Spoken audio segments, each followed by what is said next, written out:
I'm going to talk about this genome-scale promoter analysis using exome sequence. The name of the method is GIBUS, easy to remember. Everyone knows gene expression regulation is under control of distal elements and the promoter area, including enhancer, silencer, insulin, core, regulator, and transcription factor.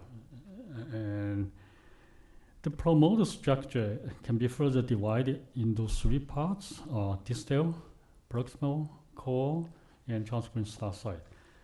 So for the core part, here it's a title box around here, and then there are different transcription factor binding site upstream of the promoter title box, and that's how gene expression was regulated.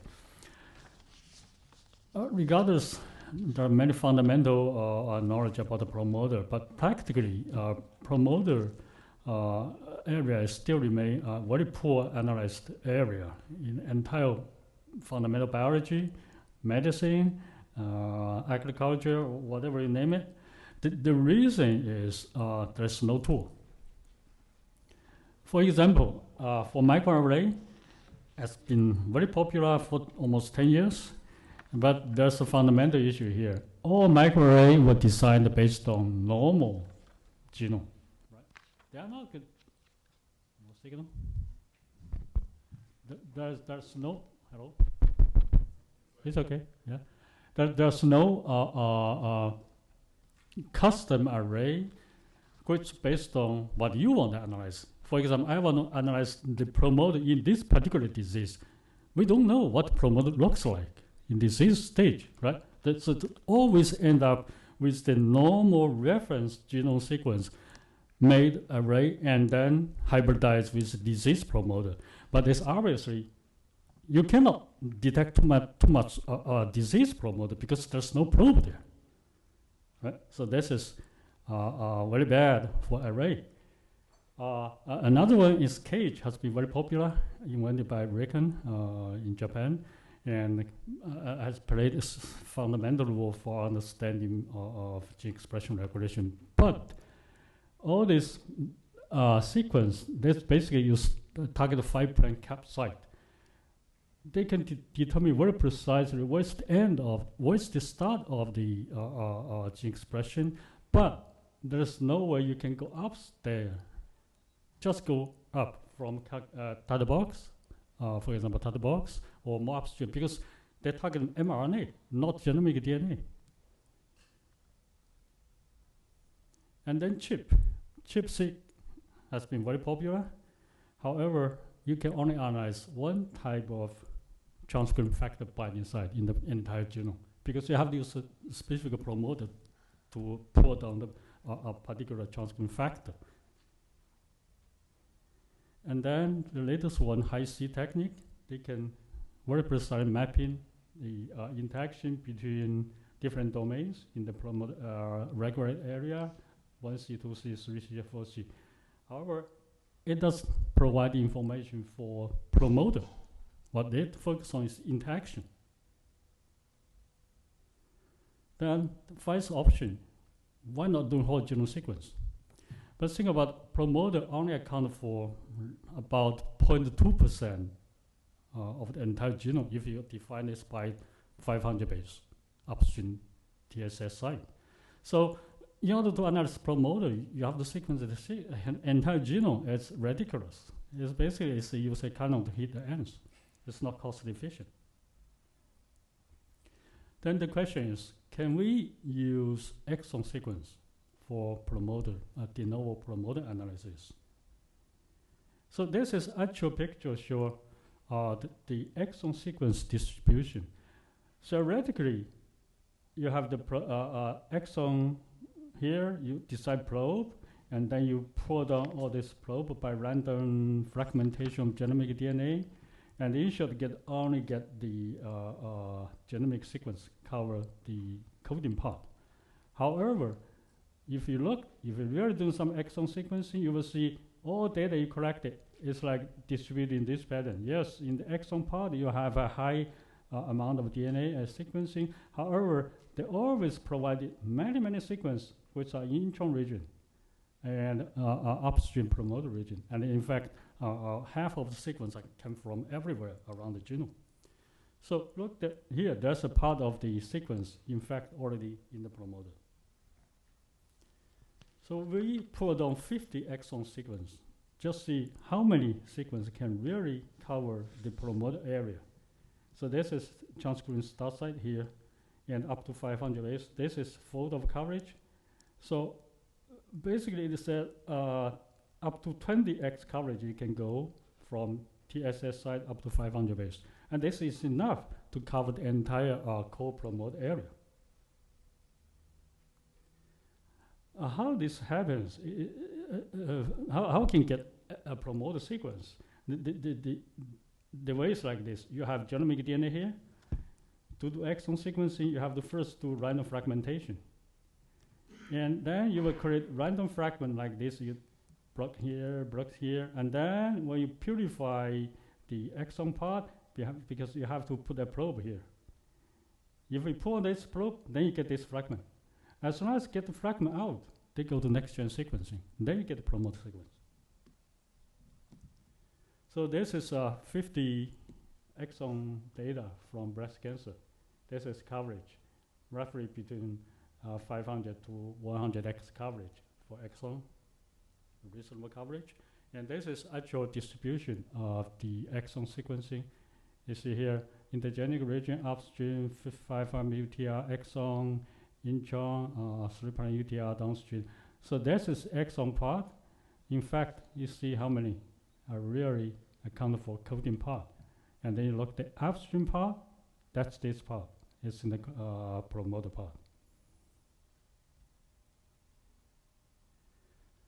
And then from the promoter mapped sequence, we will figure out how many variants compared with human genome reference sequence. You see here, this is variant detecting promoter.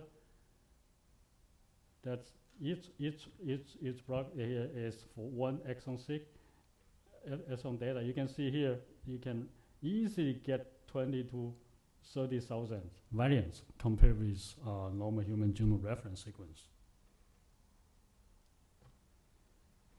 And then further, we classify those variants, see what kind of variants are they. Those include non-motif, transcription binding sites, title box, and this in promoter area, how many? And they include SMV, indel, total is 1,000.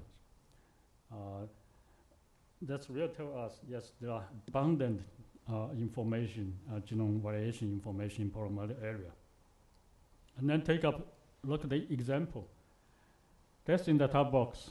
The top box is very strictly conserved. You cannot tolerate a single base change. But look those data here, or those 5 genes, all very precisely located. Reference should be like this, and the invariants, they change. And the strain can be plus strain, minus strain, and this is title box, that's a change of the base. So there's no problem to detect title box variants, use exome data. Then we go further. Here, this is transcription binding sites here. And all this binding conserve the motif. They cannot tolerate for like this at 2 level, this 2, this maximum, highest frequency. You can see here, reference is like C, and the variant became T. And for each case, if any one of the base at like this here, they change, they will basically say this binding site abolish the transcription factor binding. That's another example. This one SP1 site is classical transcription factor binding sites here. There's T, C will change to T. So these sites basically abolish. That's another example. XRCC5 is named as a Q80, and this is entire non-homolog double-strand break repair pathway in DNA damage pathway. And Q80 and Q70 first form the dimer, bind to any broken site, and then start the repair pathway. So for this Q80, we found the promoter area is very messy. Or look at different breast cancer promoter data. And in fact, then we go to literature research. We found that XRCC5 promoter is highly valuable. It contains a lot of repeats. It's VNTR, and then they have different combination, 1 copy, 2 copy, 3 copy, no copy, and those are the binding sites for other transcription factor. And then if you have more copy, that will say the expression will be downregulated. That we did about 50 normal, 50 breast cancer patients, and just see what's distribution in the promoter for XRCC5 variants. And here you can see in normal, it's about 7%, and in the disease one, it's 28%, and for 1R, 2R combination, normal is 72%, and in disease dropped on 58%, and then p-values are significant. And we further did a validation to make sure those are not mapping artifacts. Those you can see the combination of distribution, 1R, 2R, 1R, 2R, all different combinations. Clearly see, yes, they are there. And then we did single sequence. So this is 1 copy repeat, and this is another 2 copy repeat, and those are fit with the exome data mapping. Then think about, yes, we have exome data. Or shall we do exome more data in order to do all the promoter mapping? No. In fact, if you look at exome data publicly available, it's huge. Exome has been exists about 5 years, and there's many large-scale exome study for all different topics. For example, this consortium, they already have 60,000 exome data publicly available. And NIH has another large-scale 6,500. You can go to this website, just free download. And 1,000 Genome Project, they have 2,500. And then TCGA cancer genome part, just for this single type cancer part, there's 1,000. And you name it, you go the GEO, dbGaP, at least I would say 100,000 exome data publicly available. And that means if we really want to do something about the promoter, we don't need to do any experiment.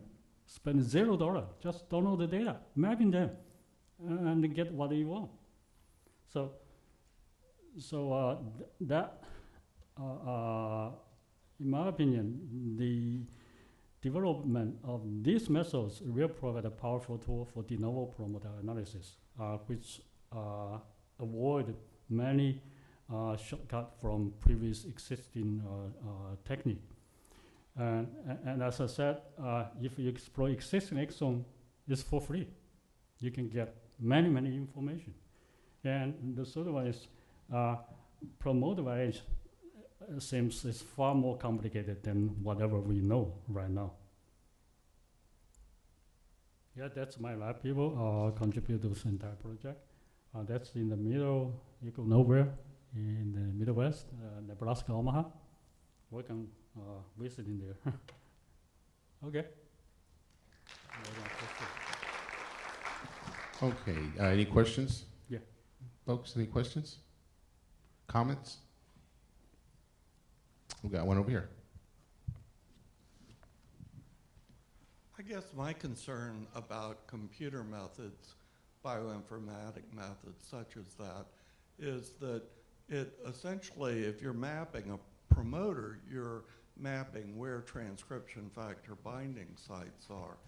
And many different transcription factors are known to bind non-canonical sites.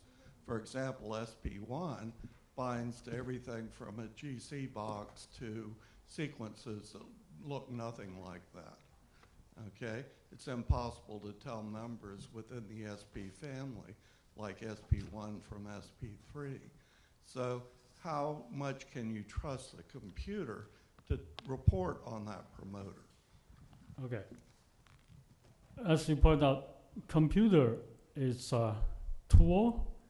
It will not give you fundamental solution, final confirmation. Those require experimental. Bench work, wet bench, I would say single sequence provide the best solution to do that. If you map something, you want to confirm, PCR amplify the particular target area, single sequence there. You get each base jump up if it's yes or no. In our case, about 70% we can clearly see is that case. But this depends on the raw data. If the exome data, NGS sequence data, they're already very messy. High error rate, people just dump in the public domain. Obviously, you want to get high quality data. Yes. All right. Any other questions, folks?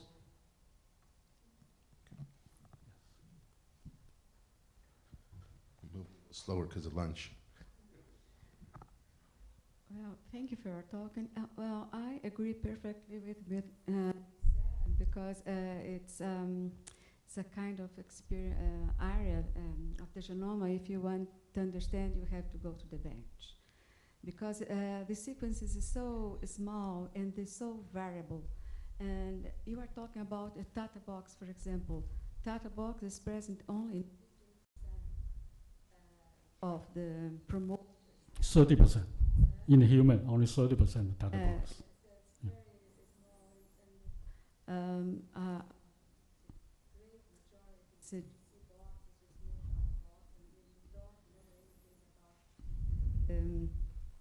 The kinetics of how the transcriptional machinery mounted in this. We know something about the data box, as I know. I don't know if. Yeah. Yeah, for human study, we take advantage of the human genome reference sequence. That's one of the best annotated reference sequence. Even in that case, that's from a few human individual, right? It's not represent entire human population, but without the reference, then we have nowhere to go. We have to have some reference, but in my mind, we cannot rely on it. Anytime we find some difference, then we have our experimental control. If we have Africa population, we're always looking for further for Africa genome sequence. What is the real sequence majority there? And then we have a human variation database. There's so many variation databases over there, GVN, SNP, Deep SNP, and 1,000 genome. That's the entire point, to get as comprehensive as possible. But the bottom line is, if we really want to find some, for example, TF binding site, we have to exhaust all existing digital information first. And the second one, we have to have our experimental system to validation. Yeah, the computers give you clue, but not final. Yeah. Okay. Any further questions? Yes.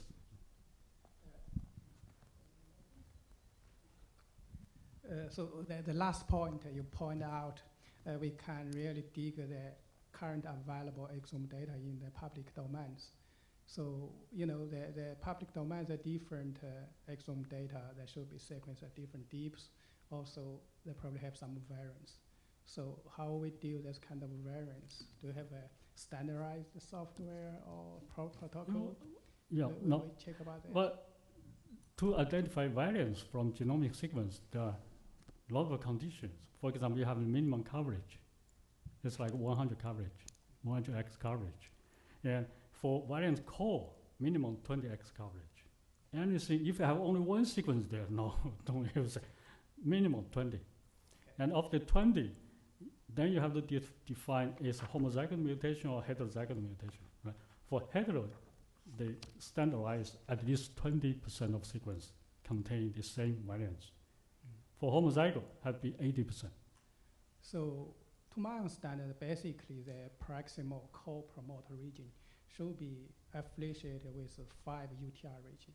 Is that correct? Overlapping or no really overlapping together? That's for data boxes upstream 27 to 35 base stuff from TSSI. Mm-hmm. And the issue is Well, from cage data, we already know there are so many metabolics and transcription sites for every single gene. As average, I remember is five promoter, but there is a major promoter, right? In the reference, they list the major one, but when you get real exome sequence, you'll see the same promoter. They have this one, this one, this one, and I combine with recon data to see which one is the major, which one is minor. There are so many minors there, so always forms class data.